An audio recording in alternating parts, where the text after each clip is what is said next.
नमस्कार, बहुत स्वागत है आपका। मैं हूं आपके साथ स्वीटी दीक्षित। समिट पर सियासत है। जी हां, उत्तराखंड ग्लोबल इन्वेस्टर समिट के लिए देहरादून तैयार हो चुका है। इसमें अब तक 3 लाख करोड़ से ज्यादा के एमओयू साइन हो चुके हैं। सरकार का फोकस अब ग्रांडिंग पर ज्यादा है। सरकार की माने तो ये इन्वेस्टर समिट राज्य के लिए एक मील का पत्थर साबित होगा। उत्तराखंड राज्य में निवेश के इच्छुक उद्योगपति घरानों और समूह के लिए रेड कार्पेट बीत चुका है और देहरादून में आयोजित हो रहे इस इन्वेस्टर समिट का शुभारंभ प्रधानमंत्री नरेंद्र मोदी करने जा रही है, जिसमें पीएम मोदी के साथ अंबानी, अडानी जैसे बड़े उद्योगपति भी आ रहे हैं। मगर विपक्ष को क्यों है ऐतराज, यही सवाल लगातार उठाया जा रहा है। इस पर चर्चा करेंगे। तमाम मेहमान भी हमारे साथ जुड़ेंगे, लेकिन इससे पहले ये रिपोर्ट देखिए।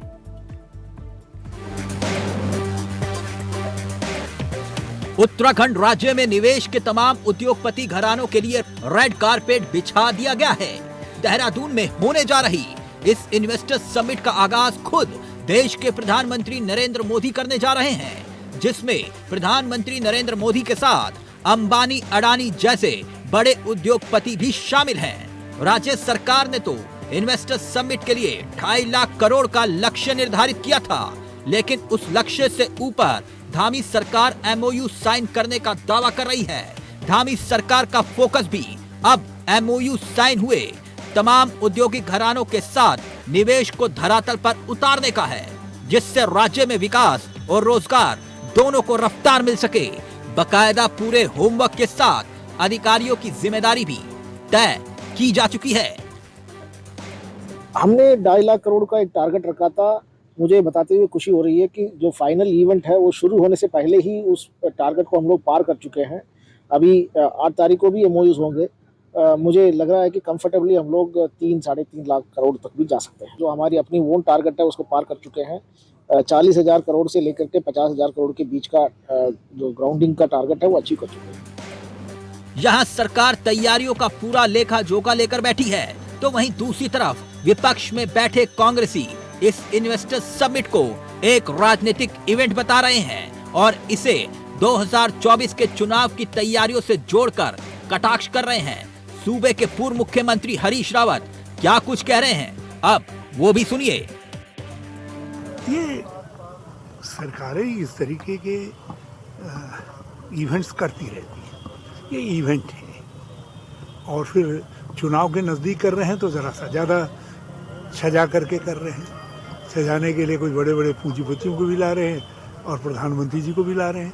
हमें उसमें देखेंगे उसका क्या आउटकम है कि जितना राज्य खर्च भी कर रहा है उतना निकल भी रहा है। लेकिन इसका अर्थ ये तो नहीं है कि आप किसान की उपेक्षा करिए, मजदूरों की उपेक्षा करिए, बेरोजगारों की उपेक्षा करिए। इन सवालों को तो उठाना पड़ेगा। धामी सरकार उत्तराखंड राज्य को 2025 तक विकसित राज्यों की श्रेणी में ऊंचाई पर पहुंचाना चाहती है, जबकि सरकार की नीति और नियत पर अब विपक्षी दल सवाल खड़े कर रहे हैं।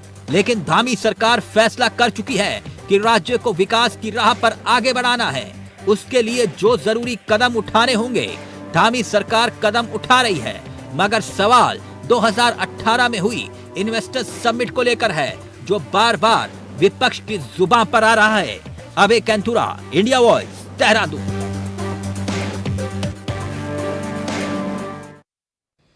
तो भव्य आयोजन हो चुका है, हर कोई तैयार है, सरकार पूरी तरीके से तैयार है। अंतिम चरण में ये तैयारी अब पूरी हो चुकी है। हमारे साथ तमाम मेहमान जुड़ चुके हैं, उनसे चर्चा करेंगे और जानेंगे किस तरीके से ये जीआईएस समिट को देखा जा रहा है। कांग्रेस से हमारे साथ गरिमा दसौनी जुड़ चुकी है, बहुत स्वागत है आपका। भाजपा से देवेंद्र भसीन हमारे साथ जुड़ चुके हैं, बहुत बहुत स्वागत है आपका भी। राजेश बिष्ट आपके वरिष्ठ नेता, आपका भी बहुत बहुत स्वागत है। गरिमा जी, सबसे पहले मैं आपका रुख करना चाहूंगी कि क्यों लगता है कि राजनीतिक स्टंट है, ये इवेंट है, ना कि जीआईएस समिट है पूरी तरीके से? देखिए, सबसे पहले तो मैं भाजपा के पूर्व मुख्यमंत्री जिन्होंने अपने समय पर 2018 में इन्वेस्टर समिट कराया, श्री त्रिवेंद्र रावत जी के को कोट करना चाहूंगी। त्रिवेंद्र रावत जी के हिसाब से एमओयू तो एमओयू है, उन्हें इन्वेस्टमेंट समझने की गफलत में कोई ना रहे।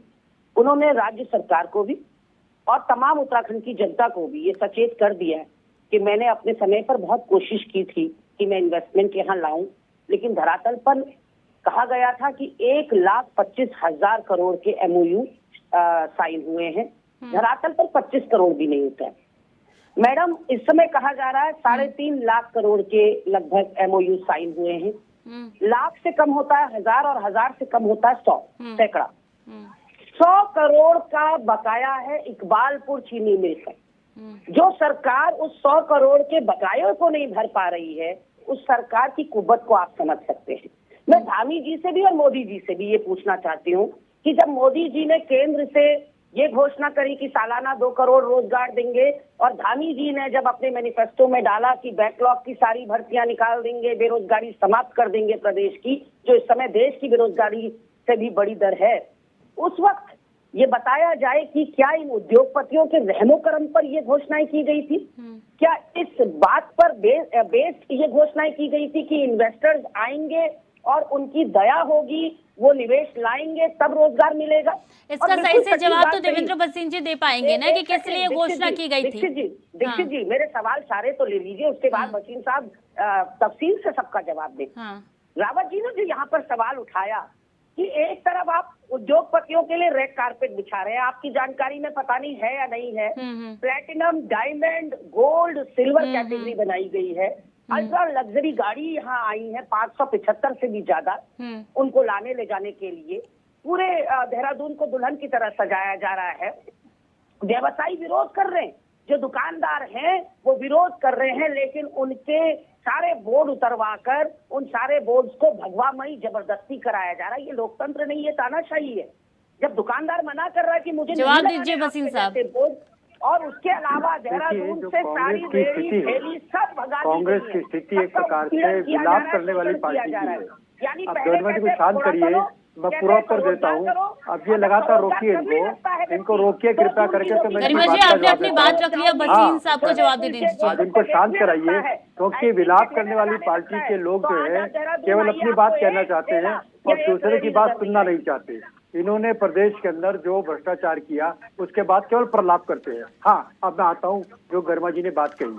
पहली बात तो मैं ये कहना चाहता हूँ कि जो वर्तमान ग्लोबल समिट हो रहा है ये अपने आप में ऐतिहासिक है।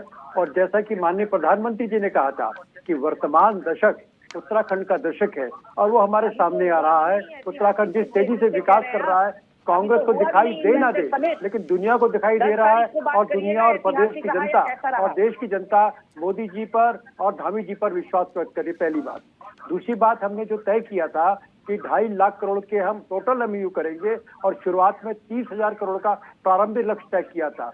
तो ये अपने आप में एक बहुत बड़ा अचीवमेंट है सरकार का कि जो प्रारंभिक लक्ष्य था 30,000 का, उसके हम 10 गुना आगे बढ़ गए। हम 3 लाख पर क्रॉस कर चुके हैं और जो 2.5 लाख करोड़ का हमारा लक्ष्य था, मूल लक्ष्य था, उसको भी हमने पार कर लिया। तीसरी बात मैं ये कहना चाहता हूँ, मेरी बात तो सुन लीजिए, गरिमा जी को शांत कराइए। गरिमा जी शांत होइए, मेरी बात सुनिए। और दूसरी मैं, अरे सुन लीजिए ना, सुन लीजिए, आप तो सुनना नहीं चाहते। आप लोगों ने कुछ किया नहीं। कांग्रेस ने अपने समय में कोई इन्वेस्टर समिट नहीं किया।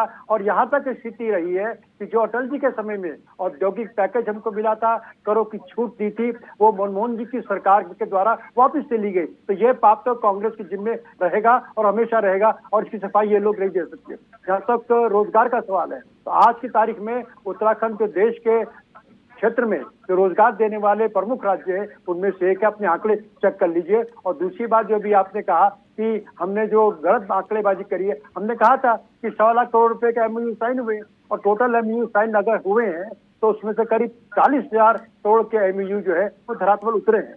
अभी भी जो हम 3 लाख की बात कर रहे हैं, तो हमारे मुख्यमंत्री जी इसको ग्राउंडिंग के लिए विशेष जो है कार्य करने में लगे हुए हैं। और चौथी बात मैं ये कहना चाहता हूँ कि ग्लोबल इन्वेस्टर समिट है, आप उत्तराखंड की जो तस्वीर है इसको बिगाड़ने में बिल्कुल आप आगे रहते हैं। उत्तराखंड की तस्वीर को जो है आप जो है लगातार आगे रहते हैं, और यही कारण है कि जनता आपके साथ नहीं है।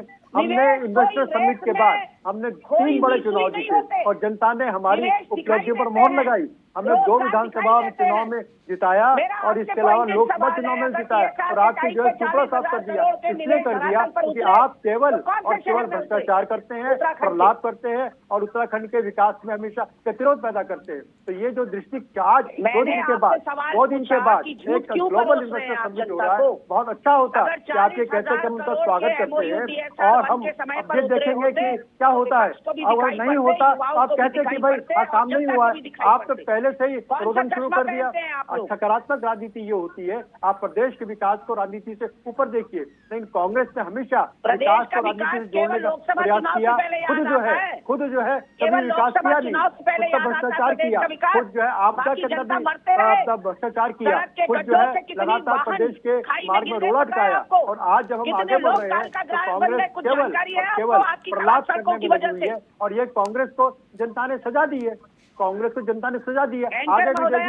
लेकिन धामी जी अपने रिश्ते पर दृढ़ है और प्रदेश को 2025 तक ठीक है वसीम जी, ठीक है गरिमा जी, हमारे साथ राजेश जी भी लगातार बने हुए हैं। राजेश जी, तो क्या ये माना जाए कि ग्लोबल इन्वेस्टमेंट समिट नहीं होना चाहिए? मैं आपके माध्यम से हमारे बीजेपी पार्टी के वरिष्ठ प्रवक्ता आदरणीय वसीम साहब के माध्यम से प्रदेश के मुखिया पुष्कर सिंह धामी जी को अनंत बधाई देना चाहता हूं कि उन्होंने जो टारगेट इस प्रदेश के सामने रखा था उससे बहुत ज्यादा अधिक जाके ये इन्वेस्टर समिट को कल ऑर्गेनाइज कर रहे हैं। अच्छा, अभी आप बार बार देख रहे होंगे कि लाइट आ रही है और जा रही है। मैं जिस विधानसभा की बात कर रहा हूं ये है लोहाघाट और ये एक आदर्श जिला बनाने की ओर जिला चंपावत की एक विधानसभा है। बड़े दुख की बात है कि जिस जिले से हमारे मुख्यमंत्री जी आते हैं यहाँ घंटों घंटों पावर कट लग रहा है। तो जो इन्वेस्टर समिट हम करने की कोशिश कर रहे हैं, इन्हें हम यहाँ आके क्या बिजनेस देंगे, क्या ये बिजनेस लेकर जाएंगे यहाँ से इतने घंटों के पावर कट पे, जबकि हमारी दुनिया भर की परियोजनाएं इस प्रदेश के अंदर चल रही हैं। दूसरी इंपॉर्टेंट बात, पूर्व में भी कई सारी परियोजनाएं ये इन्वेस्टर समिट इस प्रदेश के अंदर होते आए। मैं सिर्फ ये समझना चाहता हूँ, कई बारी डिबेट्स हुई है इस इन्वेस्टर समिट पे, हमारे प्रदेश के कितने युवाओं को इस इन्वेस्टर समिट का फायदा हुआ है, ये सवाल आज भी खड़ा है। जबकि रूटीन में पलायन इस प्रदेश के अंदर निरंतर होता रह रहा है। जो सवाल है अपने आप में बेरोजगारों के लिए कि इन्वेस्टर समिट हो किसके ले रहा है। आज आप देहरादून को दुल्हन की तरह सजा रहे, बहुत अच्छी बात है। पैसा किसका इस्तेमाल कर रहे हैं आप, ये दुल्हन की तरह इस्तेमाल कर रहे हैं। आज FRI के एक जो निदेशक हैं उनका एक लेटर इशू हो रखा है जिसमें उनसे कहा जा रहा है कि जो भी गाड़ियां वहां अंदर एंट्री होंगी उनकी पार्किंग की कॉस्ट ले ली जाए। क्या मैसेज दे रहे हैं आप इन्वेस्टर्स को कि FRI जैसी एक इंस्टीट्यूशन के अंदर जहां इतनी सारे स्पेस की व्यवस्था है वहां आप एक गाड़ियों से आप इस तरह से चार्ज करके एक मैसेज नेगेटिव पहुंचा रहे हैं प्रदेश के अंदर। क्या आपके पास इतना स्पेस नहीं है कि आपके अंदर आपके स्टेट के अंदर गेस्ट आ रहे हैं तो आप उनको स्पेस दे पाए? आप सिडकुल का हाल देख लीजिए, जहां पे भी चाहे सेलाकुई की बात कीजिए। मतलब आपका कहना है कि धरातल पे कार्य नहीं हो रहा, बिजली पानी की व्यवस्था सुचारू रूप से नहीं है, लेकिन यहाँ पे मेहमानों के लिए प्लेटिनम तक कार बुक की जा रही है। वसीम जी जवाब दे दीजिए। मैं ये कहना चाहता हूँ इन्वेस्टर सबमिट कर रहे हैं स्टंट के लिए, अच्छा बहुत अच्छी बात है, स्टंट हो रहा है इस प्रदेश के अंदर, लेकिन उसका फायदा हमारे प्रदेश के कितने लोगों को मिलेगा?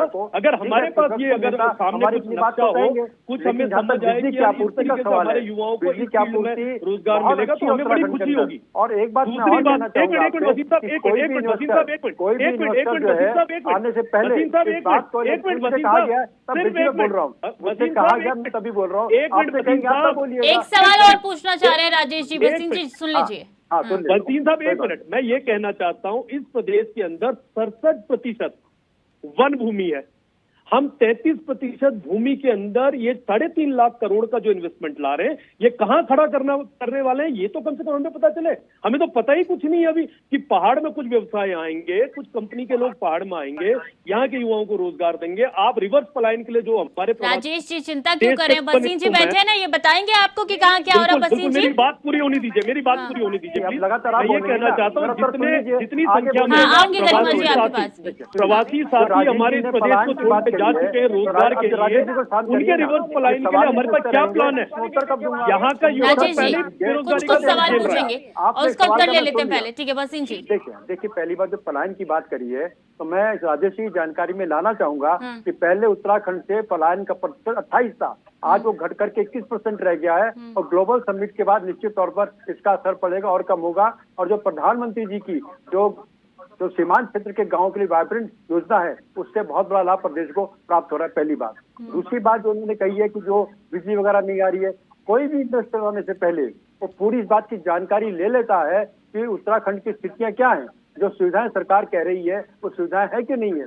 उसके बाद जब आता है तो पूरा ठोक करके आता है। अब वर्तमान में अगर 3 लाख करोड़ के देशी और विदेशी इन्वेस्टर्स ने अपना MOU साइन किया है तो निश्चित तौर पर उत्तराखंड की परिस्थितियों से बिल्कुल वाकिफ हैं और वो सहमत भी हैं। तीसरी बात वसीम साहब मैं ये कहना चाहता हूँ जो पास में हमारे सीनियर लीडर त्रिवेंद्र सिंह रावत साहब का जो स्टेटमेंट था, वर्तमान में जो खड़ा समझे, मेरी बात सुन लीजिए ना, मैंने आपकी बात तो सुना, मैंने आपकी बात तो सुना ना। वर्तमान क्षेत्र में आपने पट्टी किया, अभी ये पता नहीं है कि कौन से क्षेत्र में MOU हो रहे हैं, तो मैं आपकी जानकारी फिर लाना चाहता हूँ। हम ये मान लेंगे अगर आप 1.5 लाख करोड़ के सारे MOU का डिटेल हुए हैं, सारे MOU का जो जानकारी है वो मीडिया को दी जा रही है, मीडिया को दी जा रही है, मीडिया के माध्यम से जनता के पास जा रही है। इस क्षेत्र में और जो 1.5 लाख करोड़ के MOU हुआ, क्या क्या क्षेत्र में काम करेंगे, सारी जानकारी पहले से ही पब्लिक डोमेन में है। और चौथी बात मैं बता रहा हूँ ना, लेकिन वसीम जी ये सवाल तो उठ रहे हैं कि जानकारी यहाँ पे दी नहीं गई है। ठीक है, गरिमा जी भी हमारे साथ लगातार बनी हुई है। गरिमा जी,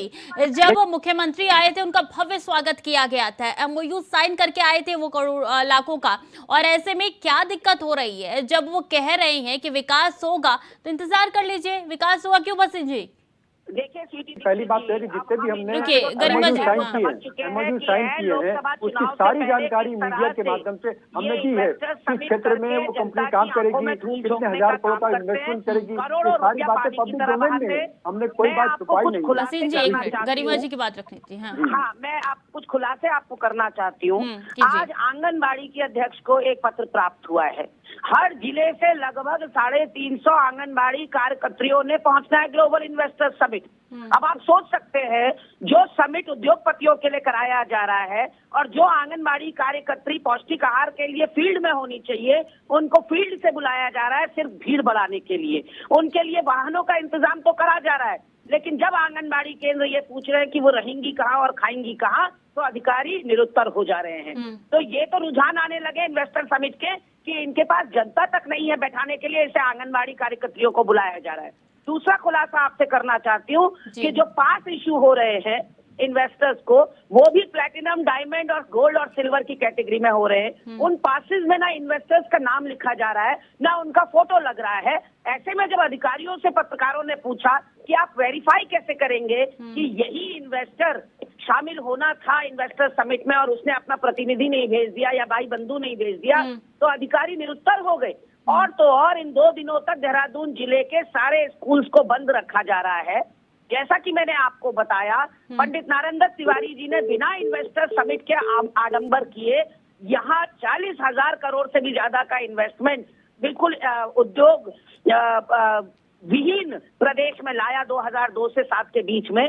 और तो और उन्होंने एक क्लॉज रखा था कि जो भी इन्वेस्टर यहाँ उद्योग लगाएगा वो 70% स्थानीय युवाओं को रोजगार देगा। वो क्लॉज आज नल एंड वॉइड हो गया है। आज बाहरी लोग यहाँ आ गए हैं और पहाड़ी लोग भटक रहे हैं। दूसरी बात, लैंड यूज का क्लॉज हमारे समय तक था कि जिस भी उद्योगपति को जिस भी काम के लिए कोई लैंड दी जाएगी, यदि उसने उसको उस काम में उपयोग नहीं किया तो वो लैंड जो है वो सरकार में निहित हो जाएगी, उससे वापस हड़प ली जाएगी पेनल्टी के साथ। लेकिन ये क्लॉज भी हटा दिया गया कि अगर आपने आयुर्वेद की दवा बनाने की फैक्ट्री लगानी है और सरकार से जमीन ली है लीज पर उसके लिए, और कल आपका मन बदल गया तो आप उसमें विनोद आर्या की तरह वनंतरा रिजॉर्ट खोल सकते हैं। निशंक जी की सरकार में इनके पूर्व राज्य मंत्री विनोद आर्या ने कैंडी की फैक्ट्री लगाने के लिए वनंतरा रिजॉर्ट वाली जमीन ली और बाद में उसमें रिजॉर्ट खोल दिया, जिसमें हमारी बेटी के साथ इस तरह का विभत्स कांड हुआ कि उसके साथ दुष्कर्म करके उसकी हत्या कर दी गई। तो ऐसे में गरिमा जी सीधा सीधा एक सवाल मैं आपसे पूछती हूँ, क्या आपको भरोसा नहीं है GIS समिट से उत्तराखंड में विकास होगा, हाँ या ना? हमें रत्ती भर भी भरोसा नहीं है इनके समिट्स पे, क्योंकि ये झूठ और आडंबर की पार्टी है।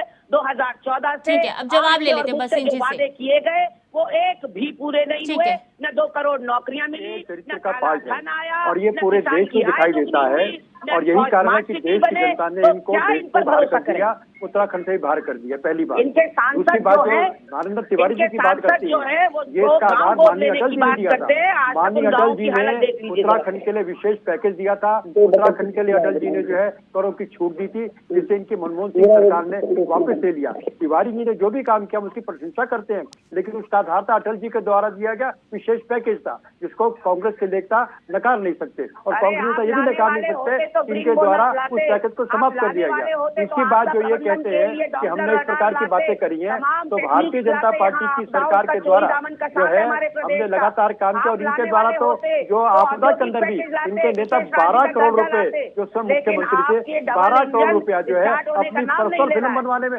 लगा रहे थे। तो ये तो वो पार्टी है जिसमें क्या चरित्र की चिंता करे। और बेरोजगारी की जहाँ तक स्थिति है, इनके चौथे माले पर नौकरियां बिका करती थी और जितना बैकलॉग है उस हामी जी उसको निकाल रहे हैं, पूरा कर रहे हैं। जो नकल की बातें हैं, जो लीकेज की बातें हैं, वो सारी कांग्रेस के समय में थी, उसको हम पकड़ रहे हैं, उन नेताओं को हम जेल में डाल रहे हैं। तो कांग्रेस ने किसी भ्रष्टाचारी को जेल में नहीं डाला, कांग्रेस ने किसी भी नकल के जो है भंडाफोड़ नहीं किया, किसी प्रकार से कोई ऐसा काम नहीं किया जिससे प्रदेश आगे बढ़ सका हो। आज जीडीपी बसीन जी, आपने गरिमा जी के उस बात का जवाब नहीं दिया, कैसे वेरीफाई होगा इन्वेस्टर्स का? हाँ, अभी जो हाँ ये मैं ठीक है, आपने अच्छा सवाल किया। पहली बात तो गरिमा जी की जानकारी पूरी तरह अधूरी है, उनको जानकारी नहीं है। इनको जो दुनिया भर के कार्ड गिनवा रही है वैसे कार्ड नहीं है, वैसे कार्ड नहीं। पहली बात, कार्ड हमारे उन कार्यकर्ताओं के लिए भी है जिनको वहां पर रहना है। कार्ड अपने आप में सिक्योरिटी का है, उसमें QR कार्ड है और कार्ड के साथ जो है उसका जो नाम एंटर करके जिस समय सिक्योरिटी चेक करेगा उसमें सामने नाम भी उसका आएगा, उसके पहचान भी उसकी आएगी। करीब 4000 इन्वेस्टर पूरे देश के अंदर से उत्तराखंड के अंदर शामिल हो रहे हैं। उनका पूरा लिस्टिंग है। आपके जो हवाइयां उड़ जाती हैं जब आप इन्वेस्टर समिट के अंदर काम करते हैं। आप तो केवल एक भ्रम पैदा करना चाहते हैं, आप तो केवल भ्रम पैदा करना चाहते हैं। अभी हमने पहले अखबार में QR दिया था। कौन भ्रम पैदा कर रहा है? कांग्रेस पैदा कर रही है। हमने अखबार के अंदर जो है QR दिया था, रोकना पड़ा क्योंकि बड़ी संख्या में लोग आ रहे थे। लोग आप तो कह रहे हैं SR1 के टाइम पर 40,000 करोड़ का MOU हुआ, 40,000 करोड़ धरातल पर उतरा, बताइए ना। मैं कह रहा हूँ ना आपसे जो मैं बताता रहा हूँ आपके टूरिज्म के क्षेत्र के अंदर जो होम स्टे योजना है उसके अंतर्गत बता रहा हूँ मैं आपसे। आप सुनिए ना, आप गरिमा जी उत्तेजित ना होकर के मेरी बात सुनिए। हमने टूरिज्म के क्षेत्र में किया, हमने फार्मा के क्षेत्र में किया, हमने सोलर सिस्टम के क्षेत्र में किया, हमने जो है उसके लिए काम किया। इन्वेस्टर समिट के माध्यम से जो समय चीजें तय हुई थी वो काफी दिशा में आगे बढ़ी। और कोरोना काल होने के बावजूद ये हमारी सरकार थी कि कोरोना काल के बावजूद हमने प्रदेश की आर्थिकी को संभाला और जो हमने सोलर क्षेत्र में, फार्मा क्षेत्र में जो आपका होम स्टे। ठीक है बसीन जी, हमारे साथ राजेश जी भी बने हुए हैं। ठीक है, मैं आऊंगी गरिमा जी आपके पास भी। राजेश जी की भी प्रतिक्रिया ले लेते हैं। राजेश जी, वो कह रहे हैं कि पोर्टल पे सारी जानकारी उपलब्ध है, तो आपको वो जानकारी नहीं मिल पाई, आप तक वो जानकारी नहीं पहुंची है राजेश जी? 28 करोड़ की दिन दहाड़े चोरी हो जाती है। आदरणीय बसीन साहब से 2-3 बातें पूछना चाहूंगा। गरिमा जी एक मिनट, राजेश जी की बारी। कानून व्यवस्था गरिमा जी आऊंगी मैं आपके पास। राजेश जी, मैं आदरणीय बसीन साहब से निवेदन भी ये करूंगा कि जो मेरा सवाल हो, जो मैं उनसे पूछना चाह रहा हूँ सरकार के यहाँ पे बीजेपी पार्टी के प्रवक्ता होने के नाते, तो 2-3 बात जो मैं पूछूं उसका एक लाइन में जवाब दे, उसमें बहुत ज्यादा कुछ नहीं चाहिए। जो 2017 से लेके 22 में बीजेपी की सरकार रही, इसमें प्रदेश के कितने युवाओं को इस सबमिट जो पास्ट में आया था उसमें कितने युवाओं को रोजगार दिया, एक लाइन में वो बता दें सर। एक लाइन अगर फिर वो उसको डिस्कशन करना है तो लंबा हो जाएगा। 17 से 22 में प्रदेश के कितने युवाओं को आपने रोजगार दिया, सिर्फ एक लाइन में बता दीजिए। बसीन जी की ऑडियो दीजिए। म्यूट है आपका माइक बसीन जी। मेरे पास है, कार्ड है और इस कार्ड में आप देखिए। मुझे कार्ड नहीं देखना सर, मुझे कार्ड नहीं देखना। मेरा निवेदन आपसे, मेरा बसीन साहब आपसे सिर्फ इतना निवेदन है, 17 से 22 में आप प्रवक्ता हैं बीजेपी पार्टी के, QR कोड नहीं है कार्ड में, मेरे पास QR कोड के लिए नहीं है सर। गरिमा जी जो है वो जो गलत बाजी कर रही थी, बयानबाजी मैं एक लाइन में सर बसीन साहब वसीम साहब कार्ड छोड़ दीजिए। राजेश जी एक लाइन में सवाल का जवाब आपसे मांग रहे हैं वसीम जी, वो मैंने जवाब क्या दे तो दिया, दीजिए। 7 लाख, मैंने कहा ना 7 लाख लोगों को उत्तराखंड के अंदर इन 5 सालों के अंदर रोजगार मिला, और ये ऑन रिकॉर्ड है, ये विधानसभा में दिया हुआ उत्तर है। ध्यान रखिएगा, ध्यान विधानसभा में उत्तर दिया है। आज भी 2017 से मैं वकील साहब की बात का जवाब देता हूँ, 2017 से 2023 तक 12 लाख बेरोजगार, रजिस्टर्ड बेरोजगार, आपकी बात कहने दी। गरिमा जी आऊंगी, बस एक बार राजेश जी की बात सुन लेते, फिर मैं आप पे ही आऊंगी। ठीक है राजेश जी। स्वीटी जी, मैं ये कहना चाहता हूँ, वसीम साहब ने फिर भ्रामक आंकड़ा दिया है। मैं आपको पूरी जिम्मेदारी के साथ कह रहा हूँ, 2017 से 2023 तक 12 लाख रजिस्टर्ड बेरोजगार इसमें रोजगार कार्यालय में रजिस्टर्ड है, जिनको यहाँ रोजगार नहीं मिला। दूसरी बात, जिन सिडकुल कंपनियों को आदरणीय नारायण दत्त तिवारी जी के समय खोला गया था, आज जो मौजूदा सरकार है वहां पे स्किल्ड जो वहां पे कर्मचारी है उसको 8,000 रुपए वेतन दे रही है। अब आप अंदाज कीजिए, पहाड़ से उतर के जो व्यक्ति नीचे आ रहा है वो 8,000 रुपए में अपने बच्चों को भी पढ़ा रहा है, खाना भी दे रहा है, आना जाना भी दे रहा है, और आप ऐसा वसीम जी मुस्कुराने से बच नहीं जाएंगे, जवाब तो आपको देना पड़ेगा। ऐसे प्रदेश को आप चला रहे हैं 8,000 रुपए में, आप कह रहे हैं कि घर चला प्राइवेट कंपनी के व्यक्ति को सुनिए, देखिए मेरी बात किस सुनिए। तरह आपने कहा वसीम साहब मेरी सिर्फ इतनी विनती है आपसे, कह रहा है युवा बेरोजगार इस पहाड़ को छोड़कर जा रहा था। अगर आप 7 लाख लोगों को रोजगार देने कोई व्यक्तिगत बात पूरी नहीं हो पा रही है। नहीं, आप मुझे अपनी बात पूरी करने दीजिए। सुनते जाइए ना, आप उसके उत्तर सुनते जाइए। मेरे को एक बार अपनी बात पूरी करने दीजिए। आपकी सुनते रहो, मेरी बात बोलिए, मुझे बोलिए राजेश जी। ये थोड़ा म्यूट कर दीजिए। और राजेश जी मैं ये कहना चाहता हूँ, मैं ये कहना चाहता हूँ कि अगर 7 लाख बेरोजगार लोगों को ये यहाँ हर इन्वेस्टर समिट में रोजगार दे रहे, तो हर वर्ष 3 लाख बेरोजगार साथी इस प्रदेश से पलायन करके क्यों जा रहे हैं, इस भूमि को छोड़कर क्यों जा रहे हैं? ठीक है वसीम जी जल्दी से जवाब दे दीजिए, फिर गरिमा जी के पास जाऊंगी। हमारा जो पलायन का आंकड़ा है वो 28 से घट करके 21 रह गया है। और जो भी आपने कहा कि सिडकुल के उद्योग बंद हो गए और सरकार 8,000 रुपए दे रही है, तो अजीब बात कह रहे हैं आप। अगर कोई प्राइवेट उद्योग बंद हुआ है उसके कर्मचारियों को राज्य सरकार पेमेंट कैसे करती है, तो आश्चर्य नहीं, मतलब ये आप चीजों को कहाँ जोड़ते हैं, मुझे हैरानी होती है। मैंने आपको नहीं कहा, गलत बोल रहे हैं आप। मैंने बोला जो कंपनी में काम कर रहे हैं आपने 8,000 दे रहे होंगे, उन लोगों को 8,000 क्यों देंगे? अगर निजी तौर पर अगर कोई व्यक्ति वहाँ पर उद्योग बंद कर रहा है। ठीक है राजेश जी, वसीम जी ठीक है। गरिमा जी लास्ट कमेंट। हाँ देखिए 4.5 लाख लोग रिवर्स पलायन करके आए सरकारी आंकड़ों के हिसाब से कोरोना के दौरान। सरकार की नीतियों पर भरोसा ना करते हुए सबके सब लौट गए। ये सरकारी आंकड़े हैं कि जितने आए थे सब वापस लौट गए। आज ये कह रहे कि सरकार थोड़ी पेमेंट करेगी। अरे सरकार अगर किसी कंपनी को अपने प्रदेश में बुला रही है निवेश के लिए, रोजगार देने के लिए, तो क्या उनको संरक्षण देना, क्या उनके हितों की रक्षा करना सरकार का काम नहीं है कि हमारा युवा बेरोजगार ना हो? 8,000 में होता क्या है? आज स्मार्ट सिटी के नाम पर विकास के लिए सरकार को चुना जाता है वसीम जी, रोजगार के लिए सरकार को चुना जाता है, और ऐसे में अगर आप युवाओं को ही रोजगार नहीं देंगे तो सवाल तो उठने लाजमी है। बहुत बहुत शुक्रिया आप तीनों का अपना अपना पक्ष रखने के लिए और हमारे साथ जुड़ने के लिए। तो देखिए यहाँ पे ग्लोबल इन्वेस्टर समिट 8 और 9 दिसंबर को होने जा रहा है, जिसको लेकर सियासत जो है वो हाई नजर आ रही है उत्तराखंड में। जहां विपक्ष कह रही है ये सिर्फ राजनीतिक स्टंट है, तो यहाँ पे बीजेपी भी कह रही है कि ये बेरोजगारों को रोजगार देने का मात्र एक सहारा है। अब देखना होगा आगे इसके बाद से और कितनी सियासत देखने को मिलती है। फिलहाल के लिए चर्चा में इतना ही। खबरें लगातार जारी है, देखते रहिए इंडिया वॉइस।